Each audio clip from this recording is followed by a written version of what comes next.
सम्मानित मंच, सामने बैठे मेरे सभी भाइयों, बुजुर्गों, बच्चों, हमारी मातृशक्ति, हमारे मीडिया वाले भाई, आज 9 महीने हो गए हैं इस आंदोलन को चलते। दिल्ली की सड़कों पर बैठे आंदोलन तो उसके पहले भी चल रहा था। उसके पहले भी हरियाणा में कई मुकदमे दर्ज हो चुके थे, लाठीचार्ज हो चुका था। पंजाब में 2 महीने से उसके पहले हमारे भाई सड़कों पे बैठे हुए थे, रेलवे लाइनों पे बैठे हुए थे। इस पीरियड के अंदर 650 किसान अभी तक अपनी कुर्बानियां दे चुके हैं, जानें गंवा चुके हैं। हरियाणा के अंदर 37,650 लोगों के ऊपर मुकदमे दर्ज हो चुके हैं। 136 पर्चे अभी तक दर्ज हो चुके हैं। हजारों किसानों की लाठियां झेलनी पड़ी हैं। हमारी माताओं बहनों को लाठियां झेलनी पड़ी हैं। कईयों के सिर फुटे हैं, कईयों की हड्डियां टूटी हैं। इस सब के बावजूद आज तक सरकार साइलेंट है। पिछले 7 महीने से सरकार ने कोई बात नहीं की। किसान दुखी है, मजदूर दुखी है। केवल किसान के लिए यह कानून नहीं है, केवल किसान को नुकसान नहीं होगा। सस्ता खरीदेंगे, ब्लैक करेंगे, महंगा बेचेंगे, और जो महंगा बेचेंगे वो सभी खाएंगे। मजदूर हो, शहर वाले हो, दुकान वाले हो, जो भी हो, वो सब महंगा लेके खाएंगे। जैसे 25 रुपए किलो में सेब खरीदा और 250 रुपए किलो में बेचा, ये होगा आपके साथ। लेकिन सवाल इस चीज का आ जाता है कि 9 महीने सड़क पे बैठने के बाद 7 महीने से किसी ने बुलाया नहीं। आगे हम क्या उम्मीद करते हैं कि कोई 8वें महीने में बुलाएगा? आगे हम क्या उम्मीद करते हैं कि 10वें महीने में बुलाएगा? बुलाएगा तो क्या हमारी बात मानी जाएगी? गंभीर विषय है। आज राष्ट्रीय कन्वेंशन है। चिंतन करिए इस बात के ऊपर, चिंतन करिए इस बात के ऊपर। आज सारे देश के संगठन बैठे हैं। हमारे पास 2 रास्ते हैं अपनी बात मनवाने के। 2 रास्ते हैं और दोनों अपनाने पड़ेंगे।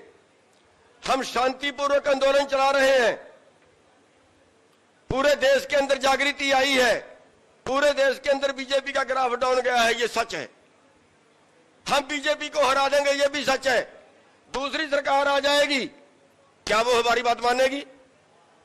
क्या 2014 से पहला जो सरकार थी उसने मान ली थी? हमारे पास 2 रास्ते हैं। कभी अपना लेना, उनके बिना माननी नहीं जाएगी। चाहे 2 साल बैठ ले, जो फैसला सब मिलकर करेंगे वही हम मंजूर कर रहे हैं, वही करेंगे, आगे भी करेंगे।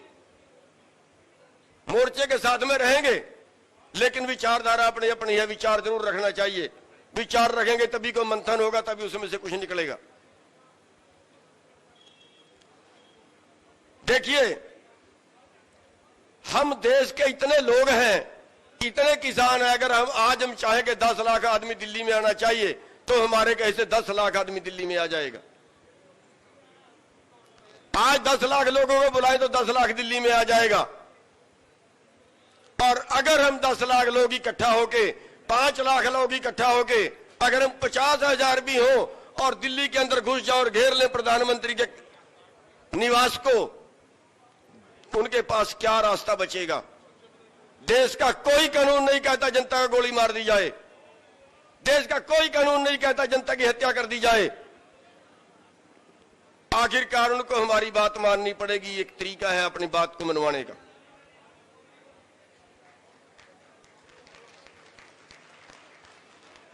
मेरे को लगता है कि हम 2024 तक भी बैठे रहें तो जरूर बीजेपी का सत्यानाश हो जाएगा। इस बात में कोई शक नहीं है। 66% उसका जहां पॉपुलरिटी थी, आज कम होकर 24% रह गई है, और ये भी उसकी बचेगी नहीं।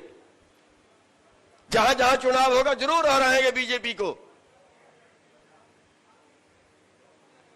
लेकिन बीजेपी को हराने के बाद हमारी बात माननी जाएगी, ये मेरे को जचती नहीं है। एक चीज कि हम सारे देश के किसान इकट्ठे हों और एक ही बार में घेर लें, जो होगा देखी जाएगी। एक बात। दूसरी बात, हम मिशन उत्तर प्रदेश चला रहे हैं, मिशन उत्तराखंड चला रहे हैं।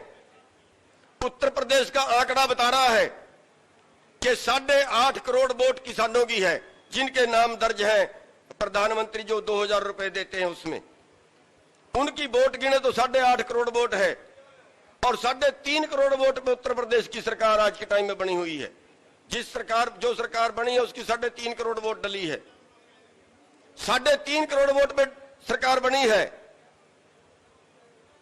अगर ये किसान अपने बीच से नुमाइंदा खड़ा करके और अपने नुमाइंदों को बना लें तो 2 बार सरकार बनाने की कैपेसिटी रखते हैं ये लोग। पंजाब के अंदर 80 से 90 लाख वोट किसानों की है और 59 लाख वोट के ऊपर सरकार बनी है। जो मौजूदा सरकार है उसको 59 लाख वोट पड़ी थी, 59 लाख वोट पे सरकार बनी हुई है। अगर ये किसान अपनी वोट अपने पास डाल लें, हम ना जाए किसी भी राजनीतिक पार्टी के पास, ना घुसने दें किसी भी आदमी को। हमारे दोषी कौन है? हमारे दोषी हैं हमारे नीतिकार, जिन्होंने कानून बनाए, जिन्होंने देश की नीतियां बनाई। उन नीतियों की वजह से जहां खेती की आमदन 1950 में 100 रुपए में 60 रुपए थी, देश की जीडीपी में 60% हिस्सा था खेती का, आज वो कम होकर 10% रह गया है और आगे वो 6% बचेगा। हमारे दोषी हैं हमारे नीतिकार। जब तक कलम आपके हाथ में नहीं होगी, नीतियां बनाने वाले आपके बीच से नहीं जाएंगे, तब तक समस्या का हल हो ही नहीं सकता। अगर 80 लाख वोट के 80 से 90 लाख वोट के हम मालिक हो और 69 लाख वोट के से सरकार बनती हो, तो हम अपनी सरकार क्यों नहीं बना सकते? बस ये 2 तरीके हैं हमारे पास। एक तो इनसे राज छीन लो, राज वोट से बनता है, वोट आपकी है, किसी की फैक्ट्री नहीं है, किसी राजनीतिक पार्टी की फैक्ट्री नहीं है, किसी कंपनी की फैक्ट्री नहीं है। वोट किसानों की है, वोट देश के मजदूरों की है। एक बात। दूसरा, हमें आज एक निर्णय लेना चाहिए कि हम पूरे देश के किसान इकट्ठे होके एक ही दिन कोई ऐसा प्रोग्राम बना लें जिससे सांप भी मर जाए और लाठी भी ना टूटे। हम कोई हमला ना करें, हम कोई वो ना करें, खाली हाथ जाएं, बिल्कुल चाहे कपड़े निकाल के जाएं, लेकिन हम दिल्ली को घेरने का प्रोग्राम बना लें। बस इतने से विचार देने थे, और कोई गलती होगी तो क्षमा भी चाहूंगा उसके लिए। वाहिगुरु जी का खालसा, वाहिगुरु जी की फतेह।